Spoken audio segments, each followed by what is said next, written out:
So hello everyone, thank you for being here with us. Now we are going to start with a new conversation, this interview when I'm going to be the host. I have three people that I really, they have a part in my heart. And I want to ask a set of questions I have here that we prepared because I really want to pick their brains about how to navigate your first job as a tester. We are not going to talk about how to break into technology or how to get your first job. There are specific challenges when you start in your first position as a tester, and this is going to be the focus for today. So here with me is Valentina Tortarolo. She's a friend. We have been working together for several years. Also, Gaby Pires is a young tester, and she's working in Abstracta in one of the most important customers we have here in Uruguay. Brijesh Dev is a thought leader in the testing industry. I'm so glad to have all of you here with me. I'm Federico Toledo. I'm one of the co-founders of Abstracta and working a lot in bringing this conference to you. So this day is really special for me. So let's start with, getting to know each other a little bit more. So I have two questions I would like each of you to answer very briefly. First, tell me something else about yourself. And second, if testing were a fruit, which fruit would it be? I can give you an example because I was thinking about this before.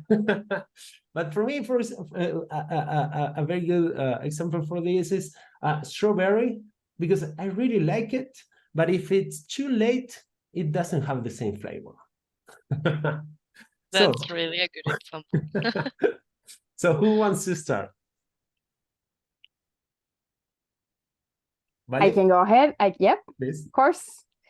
Okay, so I'm Valentina. I'll tell you something about myself. I am also in the Abstracta gang, and something different about myself is that I live in Uruguay, but I don't live in the capital city. I live like 5-6 hours drive north from the capital city, which makes it an entire different challenge for people that is trying to work from here. One of my main, I don't know if purpose, but it is one of the things that is really driving me throughout my work, is actually being able to distribute more opportunities to places that don't normally have as many opportunities as the capital centers of different countries. This that happens in Uruguay, I'm sure happens everywhere. So there you have something about me. And now this question was really tricky, but the first thing that came to my mind, and this will tell you I'm not a tester, because I am not a tester. I've been in the industry for the past almost 20 years, but always from kind of managerial roles. So if testing was a fruit, it would be how do you say like grapes, right? But not one grape, like the entire thing of grapes, because it's really intricate and it has a lot of different things, and depending on how you see it, it will change completely. Amazing answer. Thank you, Vale. Brijesh, wanna go next? Thank you, Federico. Okay, so I am Brijesh Deb. I work as a principal consultant with Infosys, and I am the co-founder or the founder of a testing community called the Test Chat, which has more than 25,000 testers globally as a part of it. We have a motto of finding our own voice as a tester and helping other testers find their voice. So we do a lot of activities, events, conversations. and help people learn testing and get better at their jobs. So something interesting about me, well, I was born and raised, of course, in India, but now I live in the Netherlands. It's been 7 years already, and quite interesting that out of the 7 languages that I know, one of them happens to be Dutch. But of course, that's because I'm in the Netherlands. But yeah, apart from that, I know 6 other languages, so I can call myself a polyglot properly. I mean, when it comes to technology as well, I know more than 6 languages, so I'm a polyglot in technology as well. Like, for example, C, C++, Java, Python, Ruby, Perl. Wait a So second. that makes it 6. Is Spanish included in these 7 languages? Spanish, only a little bit. I can, probably Okay. greet people. So it's in my to learn list. But yeah, that's where it stands.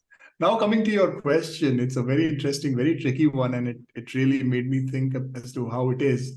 But I would compare, if testing were a fruit, then it would be a mango for me. Mango, in India, it is known as the king of fruits. Now, the reason why it is known as the king of fruits is because it can be used raw, and it can be used when it is ripe. Okay, so it has got multiple uses, and you could make, a starter with it. You could use it as a main course. You could use it in the deserts. So, it fits everywhere. So likewise, I think testing fits everywhere. Okay, you could shape or reshape the way you test, reshape your test strategy to make your product successful by plugging it in at any stage of the application. And wherever you want to test, you will always find it valuable. So that's why I think if testing were a fruit, it would be a mango. Amazing. Thank you, Rishesh. Gabi. Well, that's my turn now. I'm Gabriela. I'm 30 years old, and I'm a tester, but I'm also a chemical engineer. And most of people, when I tell you this, there's like, what are you doing here? But I reconverted myself like 3 years from now, and it's been quite a journey, and I'm very happy that I made that step. And I've been working since I started in Abstracta, and it has been quite a ride for me.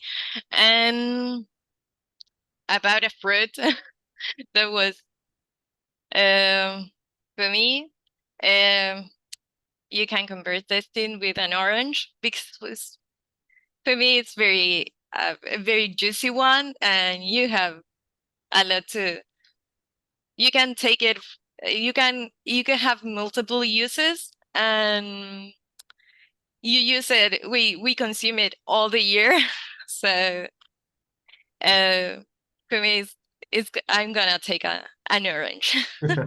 Thank you for playing with me. I believe this type of exercises are really good in order to foster creativity, right? Because if you want to write about it, you can ask ChatGPT, but on the spot is really more tricky, right? Thank you again. So let's start with some questions. Maybe to start setting the expectations of what's coming in a first position as a tester. I would like to start with you, Vale.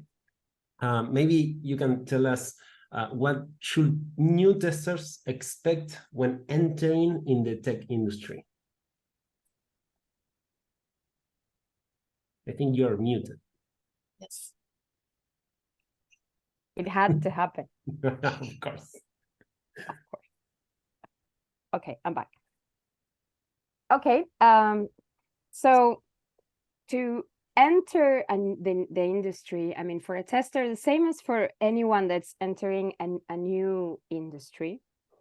So one of the first things that I think that someone that's aiming to get the first job or to try to get themselves closer to the industry is first of all kind of find out if they have someone that's close to the industry already, someone in their circuit, a friend, a relative, if they somehow are kind of inspired by one company in particular because they, I don't know, every time they go to the groceries, they go by that company, and if they can knock and go in and ask. Because the first thing for me is to imagine themselves doing that. And what happens sometimes is that people, when they first try to get close to one industry, and I say this especially in the IT fields and especially in testing. Why? Because it's rather new. It's difficult that we could find our parents or our grandparents in a computer somewhere doing their job from home or from a co-work space or from somewhere, you know. So it's difficult for the newer generations, younger generations, to imagine themselves doing the job. So if I was to enter the industry again, and specifically now, why now? Because now everything is faster and the companies cannot wait for you to kind of adapt yourself in the first year. You have to do it faster. I would recommend someone that is thinking about joining the testing industry to find out through LinkedIn, through websites, through a friend, through a relative, through someone, maybe in wherever they're studying, they can give them some ideas so that they can imagine themselves what it is to work in one day as a tester or one day as someone that's working in the IT industry. That will make it way more easier for them to be ready when they go for an interview, when they go to look out for a job, when they are trying to go and try to navigate their career. So that would be my first step for sure. Absolutely. I remember myself when I started in my first position, I had no idea what was coming. But it's true that nowadays it's more important, but I think it's also true that nowadays it's more common to have a friend or to have a relative that is already working in the tech industry than 15, 18 years ago as when I started. So that's depending where you work, where you are located, right. where you are located. Sorry, I assumed. Yes. If you're located somewhere in a city, for example, or in a small town or somewhere like farther away from where the companies are located, it's more difficult. And because most of the time people that are working in the industry are behind doors at their homes. So look out for them if you don't have anyone. Excellent. There are many communities, as the one Brijesh was saying. Here in Latin America, we have a lot of those type of communities where you can connect with people in order to ask questions or learn from them, see talks or different places where they share their experiences. Amazing. Thank you. I'm sorry to interrupt you once again, but I made myself remember about Eliana. Eliana is a friend of Gaby's. Okay. Eliana was walking by Abstracta's office here in Salto, and she knocked. She was not in the IT industry. She was trying to figure out what to do with her life. She wanted to go and reconvert herself, same as Gaby. And she's friends with Gaby. So Gaby had told her about what she was doing. And she walked by Abstracta and she said, this is the office the same company where Gaby works. And she knocked. Inside was me. So I talked to her, I gave her some kind of direction, and she's now working in the IT industry as a tester. Nice history, nice story. Thank you. Thank you for sharing that. Brijesh, talking about the skills for new testers, because when we started working, we need to learn a lot of things, tools, skills, everything. But what would you say are the ones that we should prioritize for our first position? That's quite an interesting question. Okay, so see, for the very first role when somebody gets into the industry, I think it's very important for people to solidify their foundation. Okay, laying that foundation right is very important. So people need to understand what is required in terms of being not only a tester, but a good tester. And if you have to lay your foundations, you have to start right then. So if you ask anybody, then they will say, oh, you know what, you need as a tester, you need to have critical thinking skills, you need to have problem solving skills, you need to be a good storyteller. But but your new job provides you that opportunity, that playground where you can make mistakes and correct yourself in the course of developing these skills. Now, when it comes to tools, that skills and tools are two different things. One has to understand that also. And this clarity will also come through your first job. When it comes to tools, there are tools that we require all the time as testers. Something to, something that we need to constantly analyze stuff. So those tools which help us with analysis. Where do you learn those? Okay, if you go to an educational institution where you are learning about testing, maybe there is a course in testing. Now I know, Federico, you've done your PhD with testing, but it is not something that is very common in the industry for somebody to learn testing in the university. So it is at the job, on the job, you will be learning. So when you come to tools, you will be learning tools to analyze, you'll be learning tools to, record your observations. Those are the kind of things that you need to develop and say, oh, these are the options that are available. These are the things that will help me build things. That is the place where you learn about your context as well. How you get clarity into the context, because one thing that is very important about testing is that not all testing is same. So this is something very foundational. So one has to understand how to fit things in a particular context and how to do. So basically, in a sense, your first job will give you foundation into your skills, your tools, and your context. So it is very important that as a tester, we prioritize these and focus on these aspects. And that's when the foundation is right, you can go into your second, third, or next job and then get better.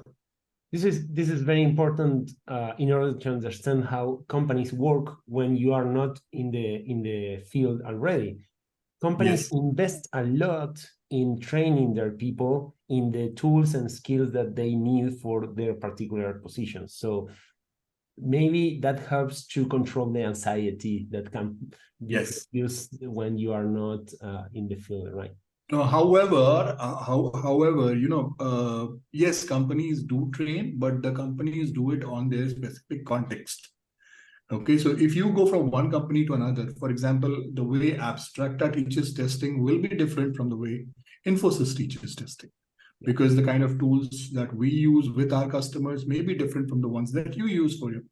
But for that also, in order to get introduced to the variety of tools, something that a tester will have to develop is the knack of building those basic skills of critical thinking, of analytical thinking, of applying logical analysis, of storytelling, of problem solving. These are certain things that you would need to prioritize, and then based on the context, you can diversify.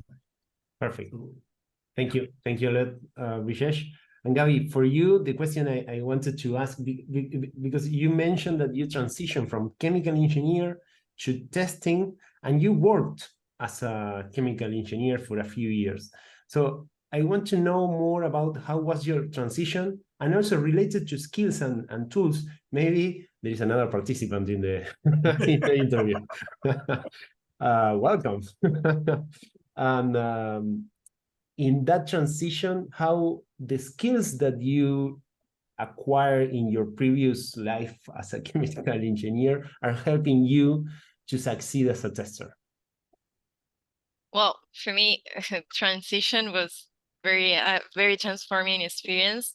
And because in the beginning, I had to work on myself a lot on the fact that, as you say, that I had another profession and previous work experience that didn't help me a lot with with the technical skills that I needed, because I was starting from scratch in this field. So I have to deal with the fact that most of the things were new and unfamiliar, like the technical stuff, but also the language use. So it was tough at first because I felt like I understood a small part of the whole, and I knew about testing, but I didn't understand the whole thing surrounded. And so I felt like I didn't have much control of everything I was doing, and it was uncomfortable at the beginning. And when I accept that and embrace it, and I could go beyond that, and I was able to I free myself, and I was starting to not be ashamed of that, and like saying I don't know, and I don't understand, what are you talking about. It wasn't something that I used to do it, and but I found in a lot of people willing to help me, and that encourage me, that teach me and guide me. And so it was quite an interesting exercise in humility, because you have a lot to learn and discover about myself. So, but I found that it's more important attitude than knowledge. The knowledge is very important, but you have to understand that it's okay to not know everything, but if you have the willing to learn and investigate, that's a very good step, and that's a strength, not a weakness, as I thought at the beginning. And so for me, it doesn't matter what background do you have. You have always something to contribute from your point of view. As I came from STEM, I have a lot of logical thinking. I have a lot of knowledge in mathematics, statistics, probability, and that helped me understand a lot of things of testing and variables and all those stuff. So it was easy for me in that way, and because I had a lot of critical thinking, as Prisha said, and how to solve problems, and also experience in working in teams.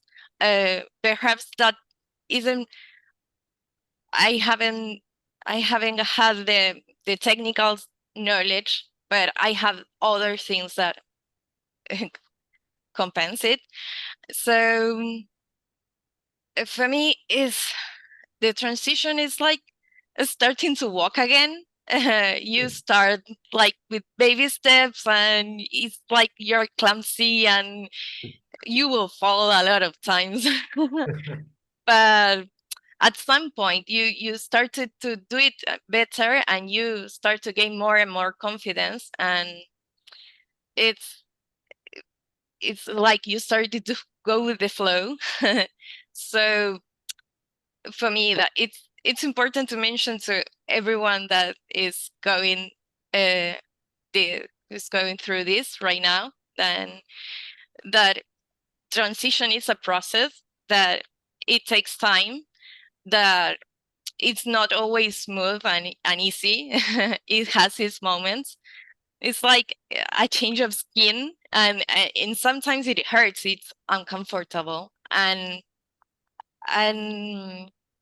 I think that you get scared sometimes, because you don't know what's going to happen. And I remember my first day as track that Federico welcomed me and told me, "How are you doing?" And I told him, I'm really excited, but I don't know what to expect. It's like a leap of faith, and it was like that for me. And but despite all of that, all the uncomfortable things, you have to trust in yourself on what you want and stay focused on what you want, and it's really rewarding to see to go back to where you started and see how much you've grown, how many doors you open, and how far those baby steps took you. So Amazing, Gabi. it's Incredible, been a ride. incredible the wisdom you shared in a in a few minutes. But I'm sure that all of what you mentioned, it's easier said than done, and it requires a lot of attitude, as you mentioned. Thanks for sharing all of that journey. And maybe this brings me to the next question for Vale, because I know you are and you have been in the other side of the table, being this person that helps welcoming and onboarding a new tester to the team. Yeah. Yeah, so what can you share of that experience? While I was listening to Brisesh and Gary, thank you guys for sharing. Gary, you have to put your word out because you're so inspiring. I loved hearing you. From the other side, she one of the things that she said, which I think is key, and I was going to ask Brisesh if that happens everywhere. But one of the things that she said, that once you can overcome that internal kind of paralysis where you are so conscious that you don't know, and your own fear of, being rejected or failing, or, whatever your demons are, once you go through that, you find a community that is welcoming you and that is ready to grab your hand and walk you through those baby steps.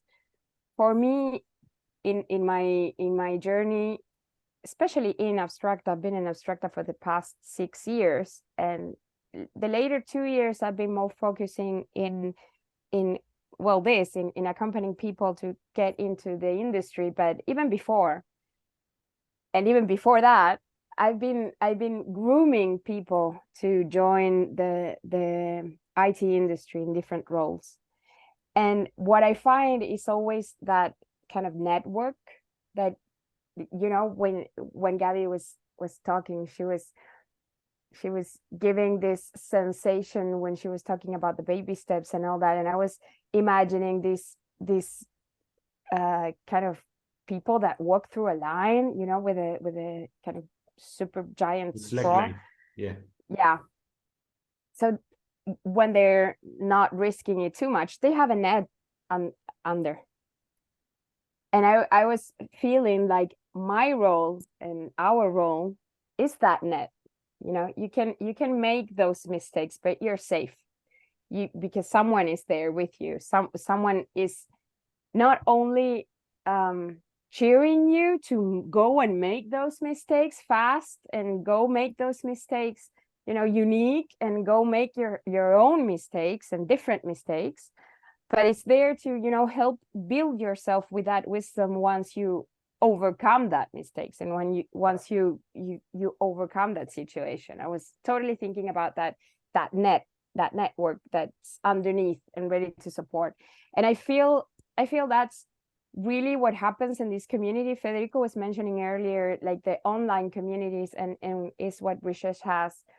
In any of those communities, you shoot a question and you have like hundreds of people that will be very, very happy to come up with a question. And if they don't know, they may know someone that knows. And if they don't know exactly right, they joining to, put more colors or brightness to your question. That's something that's very, that team experience is very unique, I think, in this industry.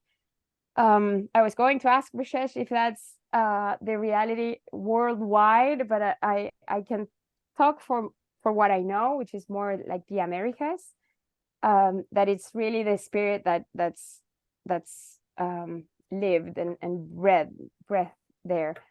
But from my specific side, when it's my experience to accompany people that is joining, I always love to see how that process that Gabby was saying, that shredding of that skin and that growing up to become someone different, that was already there, right? Because that was already there, but it was just breaking through. It's been a real pleasure and a real honor to, be there for those persons while they do that journey, because once they kind of complete that process, it's beautiful to see. But I guess that's it. We're supporters, sharing. It's absolutely right to be wrong, so don't be afraid of that. And the community is the network, so it's like the support. I think that's key, and it's not only me or us. It's in the industry, I think. Thank you, Vale. Can you do you have something to supplement to that, Brijesh, with your experience being a mentor of different testers? Yes. So first of all, Gabby's story is very powerful, and the way she said it with that passion, you could see that there is that excitement of narrating that story. That is exactly what I was talking about. The power of storytelling. It's very important for us as testers to have that conviction, have that passion. And Gabby is a living proof of that, going through the transition herself and doing it. And to answer your question, Valentina, you are absolutely right. Okay, it is a worldwide phenomenon, not just limited to the Americas. Okay, because everyone, whether it is a community or whether it is an organization, a company, okay, everyone wants to see you succeed. So when somebody new comes in, people want them to succeed. But when, suppose I am entering something new, I'm entering a new field or something, a new job, I will have my fears. Oh, what if this goes wrong? What if I fail? How will people react to it? I don't realize the fact that the people on the other side want me to succeed. Because if I succeed, then it is their success as well. So once I get that sense, okay, from the community members, from people, then that's when we start performing at our best. And that is exactly what you mentioned, that Valentina, that you have been helping people succeed in that journey, giving them that confidence. And this is exactly what I do in my mentorship as well. I tell people that, from the other side, when we look at it, when somebody is trying to acquire a new skill, it is in my best interest to see you succeed. Because if I see you successful, then I am happy that, okay, I helped somebody to achieve what they wanted to achieve. And that sense of fulfillment doesn't come from money or anything else. I'll tell you this. Okay, I have mentored a lot of people, and most of them have been for free. Of course, in some cases, it was a paid mentorship session because, it was such an agreement.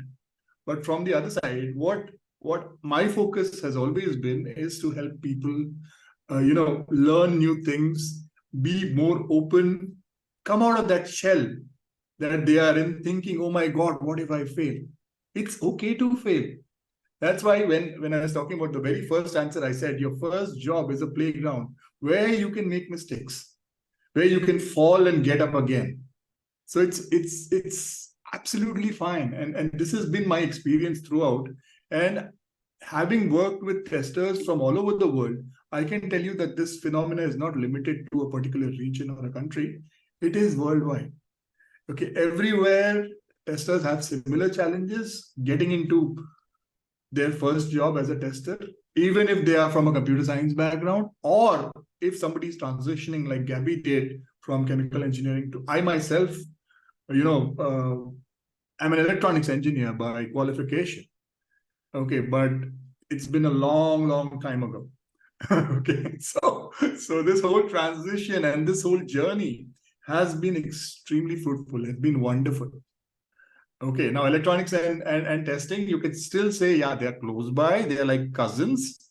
Okay, but chemical engineering and testing are like, yeah, second or third cousin maybe.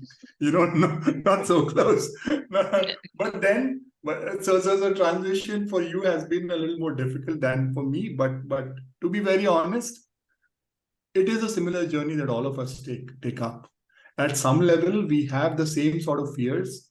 Okay, whenever a new technology comes up, you're like, oh my God, how am I going to deal with this? Now, for example, with AI, everybody talking about ChatGPT and stuff, it seems daunting. You know, how do I deal with it? How do I test this? What if it goes wrong? It's okay. It will go wrong. Okay, it'll go wrong. It's fine. You will learn, and then you will make a mistake. You will learn from it. You will move on. That's the key. So yeah. Another thing that Gaby mentioned that for me is really important when you are doing this transition is to try to understand which skills you learned in your previous position. Gaby mentioned mathematics, critical thinking, Yeah. other things, but even in totally different careers, there are many valid things for what you are trying to do now. And trying to do this connection between the two different jobs is really important in order to convince the hiring manager also, Yes. right? That you are going to be good for the position. So that's really important. Another learning I'm taking from what Vale and Brijesh just said is that maybe it's important to find a mentor in order to build that network and help me grow and learn what's important for my role and everything. It's not only my leader, maybe, or my project manager, right? So it takes a village to raise a child. Yes. It takes a community to raise a tester. That's good. That's good. I'm going to steal this line, Valentina. You can. Of course, credits to you, but So my question now is related to networking. So how networking with other testers or even within the company where you are working in, it's important for your personal growth. Maybe Gaby, do you want to share something related to that? Yes, for me, networking is, we all know networking to find new job opportunities because it's like the most common thing you do it. But for me, there's another side that is really positive for me, is that you can find a lot of people that are eager to teach you, like everybody says, and they have a lot of generosity of knowledge and want to share it with you and want to make you grow, and that helps you grow, that interaction, because it opens your mind to new perspectives, and it makes you consider aspects that you have never considered before. So it helps you grow, not only in your career path but only as a person, because you learn, and it changed your mindset, perhaps of things that you never think about. And it also helps you when you don't know how to solve a problem, that it's a situation that it's very common, and you know where to ask, and if they don't know, they will like lead you to someone who may know more about, and it helps you to do a better job and grow personal and professional. Do you have, Vale, any specific tips in order to do a good job at networking with inside a community or inside the company where you are at? I'm Sure. asking you because I learned a lot from you. You did? This. Yes. I was going to say before that, listening to Gaby, as humans, we are social beings. So networking is critical for our success, not only at our professional level, but at any level. When we say networking, we often say it lightly, like networking. And so I go to a conference and I do networking because I meet people. But if you go a little bit deeper, what we humans do is connect.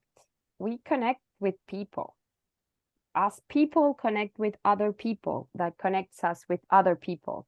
And that's how we build that network, that network that's that support when we feel in danger. That's what we do as human beings. So being able to build our safety net, our network, for any role that we play, if we are parents, like with other parents, if we are, I don't know, someone that lives in the jungle with other people that lives in the jungle. I'm being funny here. But it's always very important for us humans to socialize and to build that network. I would go like a little bit deeper and say, you never know where those connections are going to take you. So here's my first tip. Whenever you are somewhere where there are people that you admire, or where there are people that you would like to, say something or learn something from, the typical case would be, for example, at a conference. Don't go with a name. Open up, like go and say hi. People already are, everybody that's there is there because they're having a day where they're open to hellos. If someone was not open to a hello, they won't go. And trust me, I don't go when I'm not open to a hello. So go and say hello without an aim, without an objective, like go open, because that connection, you never know when it's going to take you. It can take you for maybe a book recommendation that changed your mindset. It could maybe go to a movie recommendation or someone else recommendation, or, a trip recommendation. And you never know. So if you go with a script, it will probably go wrong, because the person will read that's your intention, like to pass on a script. If you go interested in making the connection, that's the key. Then you're open, and the person will most probably remember you. If you have some card or something that you can pass on so that the person can take your contact, or if you can add that person to LinkedIn, or even do it afterwards and put something funny so that you can remember them or something like that. It's not, I see people that often struggle trying to find a way to stand out, which is kind of, and so they plan it a lot and they script it a lot, and that's not memorable. You are memorable to the right people. So to the right people, and that's important, because you may not make a connection with everybody, and that's totally okay. You will make the connection with the person that is willing to connect with you, because it's a two-party thing. So you have to put yourself out to connect, but the other person has to as well. And there are people that you don't connect with. I mean, I know, and I am a good connector. I know there are people that I don't connect with, and that's totally fine. And they don't remember me, and that's totally fine. And if you really, really need to get to that person, you'll get a way around it, like through someone else. But so I think the biggest tip that I can give someone is focus on the connection. And don't script it. Be natural. Show yourself. That's what's going to be memorable, because everybody has something that's memorable. So authenticity, right? Authenticity, right. And curiosity to learn more about the other person and be absolutely. I love it. Yeah. Thank you for that. So we are running out of time. So I'm going. Are we already? Yes. I can't believe this because we are just starting. This is my feeling. But I will go with a last question for Rishesh, which is something a question that I took from the audience, let's say from the community, from LinkedIn, and someone asked, "Do you find purpose in your job as a tester?" And this is a question I've heard so many times and so many answers, different answers also during my career. So I'm really curious about hearing from you, and then if someone else wants to add anything else too. Okay, this is quite an interesting question. I have had this question from many people, from a lot of my mentees. Okay, they come and ask this question very often, and to all of them, I have one single answer.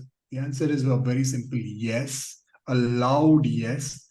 I have found my purpose, and you will definitely, if you take up a journey as a tester, will find your purpose. Now, the way I have found my purpose, I will tell you, of course, my side of the story is that, we are all surrounded by products. Okay, we keep on using stuff all the time. And then, when something doesn't work, we get annoyed. We start complaining. Now, when we start testing something, or when we are working on something, imagine the same kind of pain the user of that product will go through, and relate it to your side of the pain. Okay, so quite often I ask people, okay, what TV do you have? So people will say, okay, all fancy names. Oh, I have a Samsung LED, so many pixels and this and that and all. And like, if it doesn't have the tested okay stamp behind it, would you use it? Or would you sit in a plane saying, oh, this is the very first flight of that aircraft? Would you dare to do that? The answer is no. Okay, people would, if somebody is too gutsy, too courageous, too adventurous, they might say yes. Or if you go to a hospital and if you are on the operation table and the doctor tells you that this is his first ever surgery, how confident would you be? Right? So think about it from a product perspective. And the purpose is to make sure that people don't experience the same kind of annoyance, the same kind of pain that you go through. And that way, if you reduce that pain, you are making this world a much more beautiful place. You are giving people, a comfort. You're giving them a lot of peace. And that to me is a very good purpose to have in life. And as testers, most of us will feel a lot of empathy, a lot of commonality in that purpose. Apart from that, you can have many other purposes like money.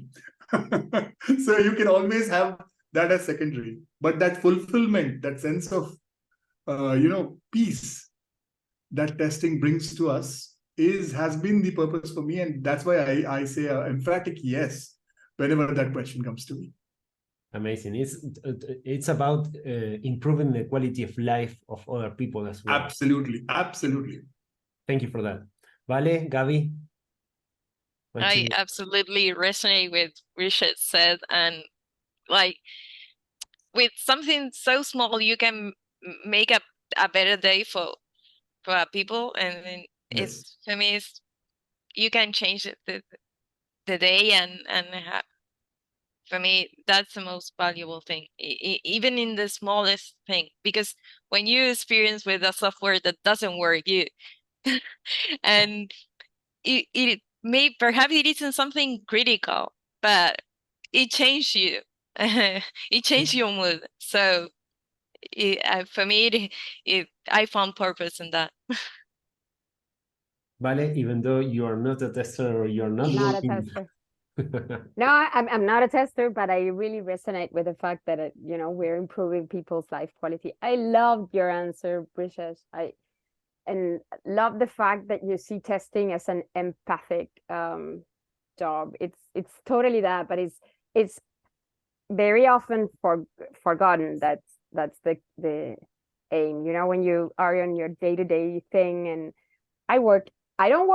I don't test, but I work surrounded by testers. So I sometimes ask at any job, because I will like make just a comment here.